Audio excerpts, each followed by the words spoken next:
On va être avec Jean-Christophe Couvi, secrétaire national de police unité, qui est avec nous. Georges Fenech, évidemment, est resté. Jean-Christophe, vous savez que, d'abord, bonjour. Bonjour. Il y a beaucoup maintenant d'interviews que je commence en disant qu'on va dire ce qu'on a déjà dit. Donc, et que je pourrais numéroter nos phrases. Donc, ça devient terrible puisque les policiers, évidemment, sont attaqués plus qu'avant. Les images de Drancy sont épouvantables. Je pense que ces deux jeunes gens, j'aimerais qu'ils prennent une peine maximum et je crains que ce ne soit pas le cas. Donc on est toujours face à cette insécurité et notamment les policiers. Je ne sais pas comment vous arrivez encore à recruter dans certains secteurs, Jean-Christophe Couvi. Ah mais c'est sûr que c'est délicat parce que en fait c'est un métier de conviction et quand vous arrivez avec vos tripes justement pour défendre le métier et puis pour aller sur la voie publique et être au service des citoyens, effectivement on a vu comme à Drancy aujourd'hui on a une frange de la population, qui carrément vient au contact et qui cherche justement à vous provoquer et à vous faire dérailler quoi. Et donc du coup on se dit mais qu'est-ce qu'on a derrière comme moyen? Encore une fois, il faut derrière une réponse pénale qui est vraiment très sévère. On voit dans les 20 dernières années que les agressions sur les policiers étaient multipliées par 2. Là, tout à l'heure, j'étais au téléphone avec une collègue de Périgueux. Vous voyez, Périgueux, c'est quand même 35 000 habitants. Elle me disait, il y a 10 ans, quand elle a commencé la police judiciaire là-bas, il y avait 300 gardes à vue par an. Aujourd'hui, ils sont à 1000 gardes à vue. Voilà, en 10 ans, donc on a multiplié par 2 ou 3 le nombre de gardes à vue. Donc il y a beaucoup plus d'affaires, une population qui est différente aussi, faut le dire, et donc avec des jeunes qui sont de plus en plus agressifs. Enfin, une partie des jeunes et de la jeunesse. Et on voit bien aujourd'hui qu'on a ce problème-là en face de nous, en disant, OK, nous on est au contact de ces sociopathes quelque part, parce que pour moi c'est des sociopathes, ils se mettent en dehors de la société, et en fait ils sont multicriminels, ils touchent à tout, au vol, à la drogue, enfin tout ce qui est opportuniste. Et en fait, quelle est la réponse de l'État par rapport à ça? Eh bien là, du coup, aujourd'hui on est au milieu du gué, et on veut effectivement être plus dur, et avoir une réponse pénale plus dure, mais de l'autre côté, eh bien, est-ce qu'on en a les moyens aujourd'hui? C'est la vraie question. On s'interroge également. Alors, il n'y a pas que l'État, il y a également l'espace politique, l'espace médiatique qui ne vous aide pas beaucoup. L'espace politique, on pourrait le comprendre, parce que c'est Clémentine Autain, par exemple, qui dit qu'il faut en finir avec l'impunité en matière de violence policière. On sait que certains de l'extrême gauche utilisent ces sujets-là pour des raisons électoralistes. Et puis, disons-le aussi, il y a l'espace médiatique, puisque bien souvent, par exemple Drancy, je ne sais pas si ça a fait l'ouverture des journaux de 20h hier sur TF1 ou sur France Télévisions. On ne va pas montrer cette réalité-là, Monsieur Couvi. Ah ben non, on le voit, et c'est sûr. D'un côté, le politique, alors il y a une partie de la politique alors qui fait une réponse juste de communication, parce que les citoyens sont en demande et en attente, et donc du coup on dit ok, on va réfléchir et hop, tout de suite on axe des réponses de communicants, mais en fait on s'attaque pas au sujet en profondeur et dans la durée, parce que là il va falloir travailler vraiment dans la durée. De l'autre côté, il y a un politique qui effectivement prend des choix purement électoraux en disant il y a une partie de la population qu'on va entre guillemets défendre, alors qu'en fait on met pas tout le monde dans le même panier. Nous, ce qu'on veut, c'est que les gens qui soient dans des quartiers dits sensibles puissent vivre normalement.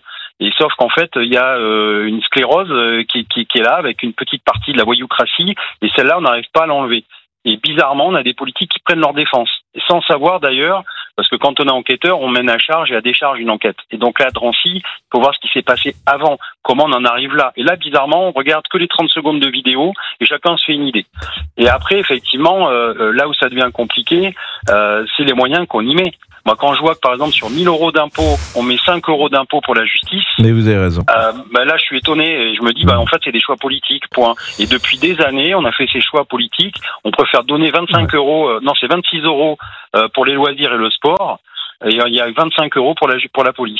Voilà. Donc en fait, c'est des choix politiques. Ah non, là vous m'étonnez qu'on donne pas sur 1000 € d'impôts, ou en tout cas sur 1000 € d'argent public dépensé. Il n'y a pas 25 € de dépensés pour le sport et 25 € de dépensés pour la justice. Vous allez sur impôts.gouv.fr, ça tombe bien, je faisais mes impôts.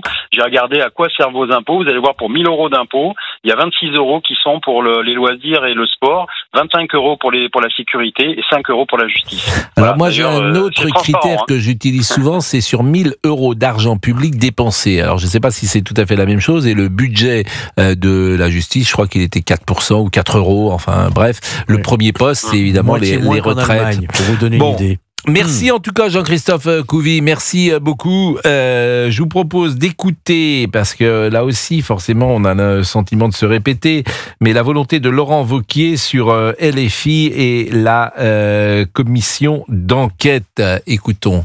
Mais pourquoi pas, mais qu'il le fasse. Il est président d'un groupe, donc il peut tout à fait déposer cette commission d'enquête. Mais très bien, moi je pense qu'on apprendra en effet des choses, mais sans doute très malheureuses, sur les liens entre la France Insoumise et d'autres partis de gauche aussi, parce que je rappelle que les communistes et les Verts étaient à la manœuvre, par exemple, pour faire une déclaration pour condamner Israël comme un régime d'apartheid, c'est-à-dire reprendre les éléments de langage d'un certain nombre de forces islamistes. Donc les forces de gauche se valent malheureusement dans cet islamo-gauchiste, ce clientélisme qui cherche à séduire les partis les plus obscurs d'un électorat pour faire de viles manœuvres. Mais je propose quand même à monsieur Wauquiez d'élargir sa proposition aux islamo-droitards et aux islamo-hypocrites. Et le patron donc DLR, Laurent Wauquiez, appelle donc dans le JDD à établir un cordon sanitaire autour de LFI. Il a accusé la France Insoumise d'avoir instrumentalisé le meurtre d'Aboubacar Cissé dans une mosquée du Gard, vous le savez, et d'utiliser le terme d'islamophobie pour flatter islamisme. Je n'ai aucun respect pour Jean-Luc Mélenchon et ses alliés. Et vous venez d'entendre Jean-Philippe Tanguy. Alors pour rebondir sur ce que disait Jean-Christophe Couvi, sur 1000 € d'impôts dépensés en France, vous avez 561 € pour la protection sociale, donc retraite 253, santé 201. Pour l'éducation, 88 €. Pour le fonctionnement des administrations publiques, 66 €. Finalement, c'est pas ce qui coûte évidemment le plus cher.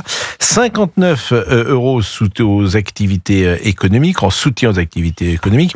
50 € pour les transports et équipements collectifs.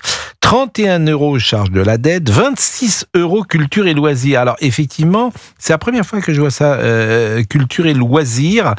30 € pour la recherche, 31 € pour la défense, 25 € pour la sécurité, 5 € pour la justice et 17 € pour l'environnement. Alors Jean-Christophe, évidemment, a parfaitement raison. Mais le gros poste, c'est 561 €, c'est ça qui est le plus gros. La retraite, 253 €. Donc on ne peut pas y toucher, c'est-à-dire que vous n'avez pas baissé les pensions, simplement vous pourriez allonger le temps de travail. La santé, c'est 201 €. Bon, je ne sais pas là-dessus comment on peut faire des économies. La famille, c'est 40 €. Le chômage, c'est 29 €. Mais ça, c'est très intéressant parce qu'après, chacun choisit son camp. Est-ce qu'il est libéral, protectionniste, que sais-je? Je l'ai remercié, Jean-Christophe, il est toujours là? Ouais, je suis toujours là, je vous écoutais, comme quoi, vous voyez, je dis pas souvent de bêtises. Écoutez, pour tout vous dire, je me demande ce que c'est que ce culture et loisirs. Parce que c'est pas le ministère des Sports. Tiens, par exemple, il doit y avoir le foot, il doit y avoir pour la jeunesse. C'est ça que parce que le ministère des Sports, c'est un très faible budget, justement. Donc, je voudrais savoir ce qu'ils entendent par culture. Et le ministère de la Culture aussi. Écoutez, il y a une enquête à faire, une enquête journalistique. Donc culture et loisirs. Et je pense que le sport, c'est ni culture ni loisir, Jean-Christophe, c'est sport justement. Il me semble. Oui, mais j'ai cassé le fauteuil, vous voyez.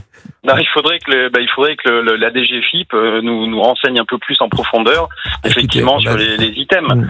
On a déjà appelé un psychanalyse. Quand on voit que c'est 5 € pour la justice, alors qu'une journée de détention, c'est 130 € par jour et par personne détenue.